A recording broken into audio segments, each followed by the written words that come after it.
l'antiberlusconismo, se permettete, l'antiberlusconismo deve contenere una certa autocritica per noi, perché l'aziendalizzazione dell'istruzione è cominciata col centro-sinistra. Io vorrei che, perché sennò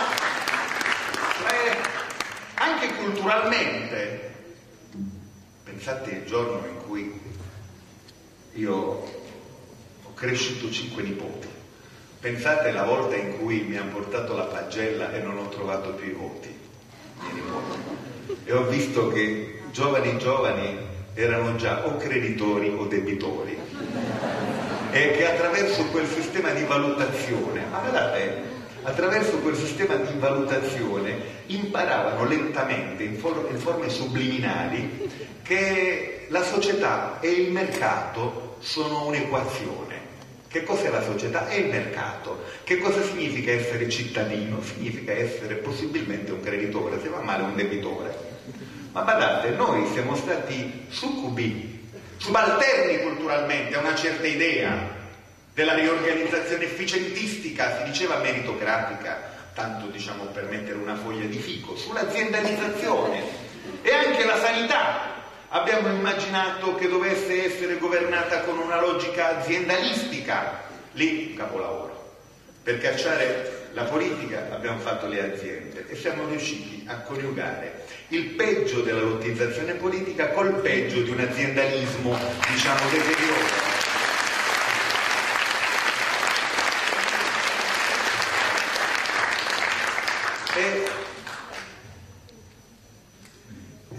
Insomma, allora, ecco, io siccome veramente penso di condividere con voi l'ansia di un congedo, no? Congedarci dall'Italia peggiore, congedarci da quella sequenza di luciferina volgarità, di propensione alla contumelia nei confronti dei lavoratori, quell'Italia che abbiamo conosciuto, l'Italia di Tremonti, di Sacconi, di Brunetta, di Bondi.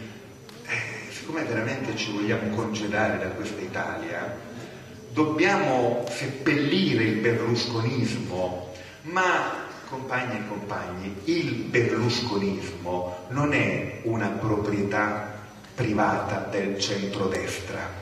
Il berlusconismo è un codice culturale che dice di noi, di tutta Italia, riguarda la destra e anche la sinistra.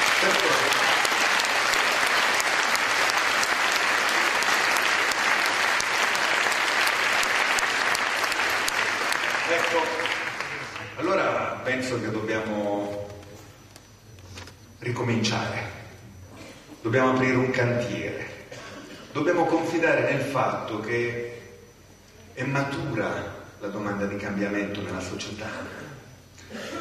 Essa ha una dimensione continentale, appunto, perché l'Europa che sta fuggendo dalla propria nobiltà e dalla propria storia migliore.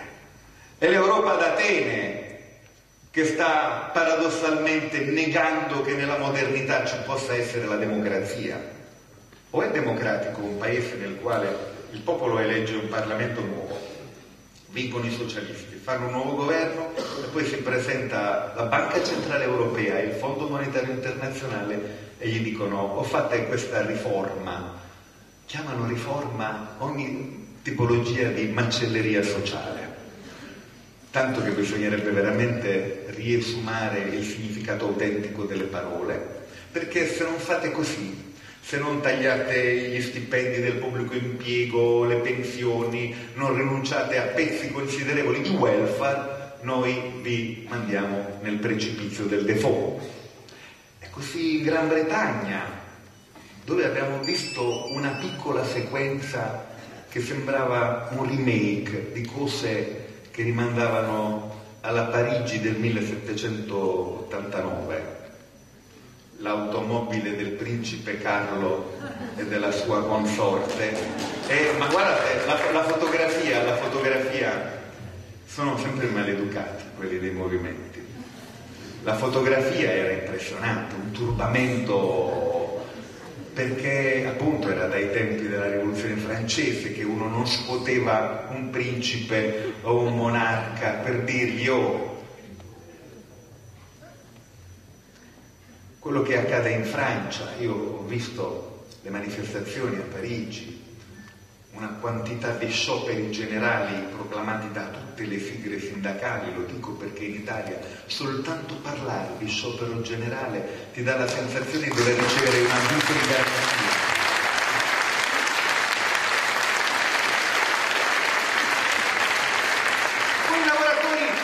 Quei lavoratori che in tutte le nostre manifestazioni si appropriano della tribuna per qualche minuto, sforano i tempi. Ma perché sapete da quanto tempo cercano di trovare un luogo pubblico in cui raccontare la condizione frammentata di un mondo del lavoro che si è perso il mondo, di un mondo dei lavori, dove i lavoratori e le lavoratrici sono sempre più soli, sempre più privi di voce, sempre più in difficoltà nel trovare una tavola a cui consegnare la propria disperazione, il proprio disagio, la difficoltà di avere un'interlocuzione. Ma scusate, che mi frega di abbattere un governo o di fare le elezioni anticipate se al centro della contesa non metto la dignità e la vita di quella gente? Che mi frega? Di che parliamo? Che cos'è?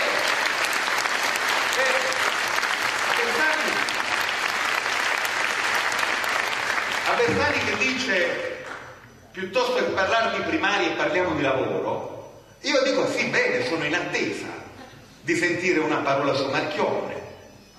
Ho sentito le parole di Chiamparino, le parole di altri dirigenti del PD, che considerano Sergio Marchionne un'icona della modernità.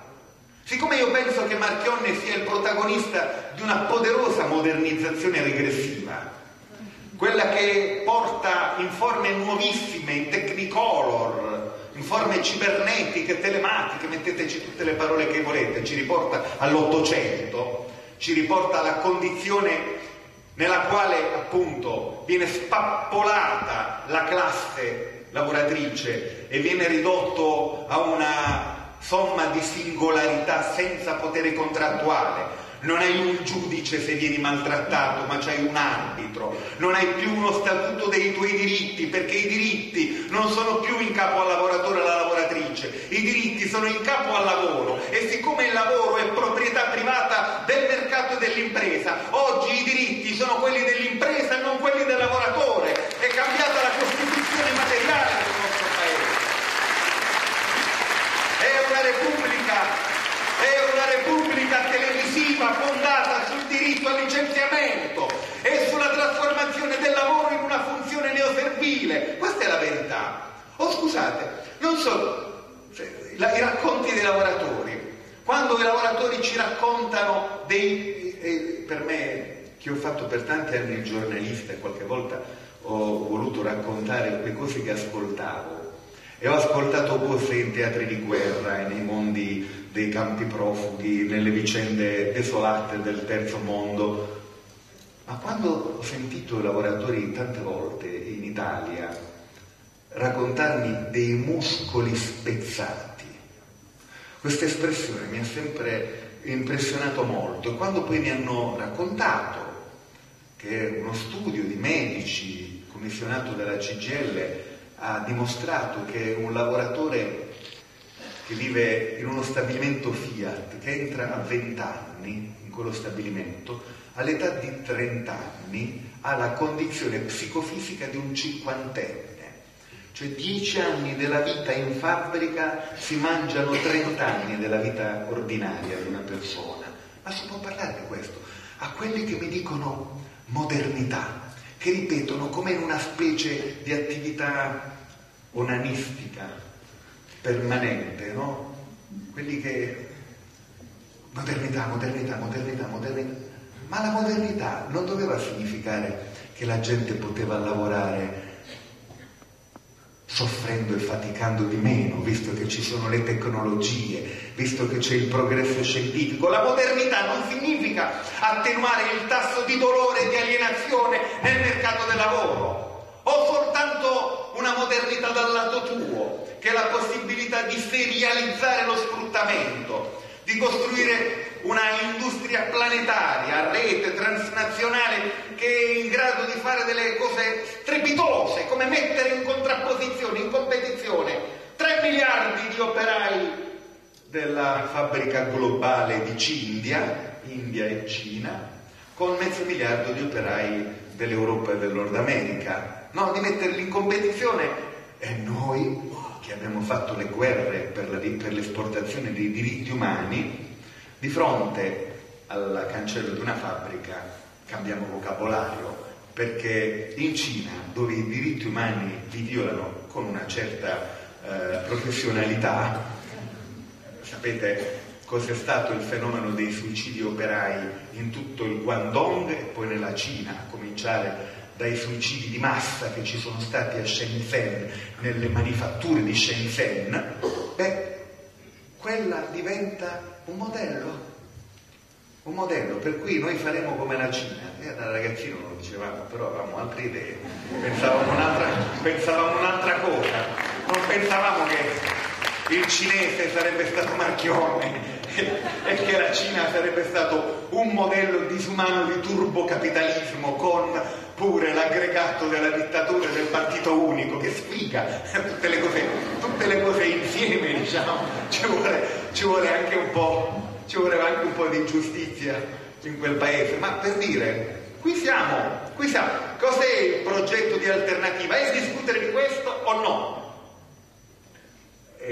Quello che io sto dicendo, finisco, è un discorso minoritario, è un discorso estremista, è un discorso che si rivolge a una platea molto selezionata, oppure è un discorso che riguarda tutti, anche le imprese. Come sta il popolo delle partite IVA nel nord-est? Perché non si torna qui a fare inchiesta su questo che è stato uno zoccolo duro del leghismo e del discorso pubblico del centrodestra? C'è coincidenza di interessi tra Marchionne e le partite IVA? Sarebbe interessante che noi sfidassimo i centristi su questo terreno. Guardate compagni, io penso che noi non dobbiamo dare alibi a nessuno. E quindi vogliono fare l'alleanza con i centristi? Accomodatevi, discutiamo. Ma voglio capire per che cosa? Quale Italia? No? E a Casini, io gli faccio sempre questa domanda. Pier, caro Pier, no? Ma tutte quelle, io mi ricordo i neocatecumenali che cantavano Risorgerà in piazza San Giovanni il giorno del Family Day, perché ho seguito su Sky tutta quella giornata. Le famiglie del Family Day sono state martoriate dal Gay Pride o dalle finanziarie di Tremonti?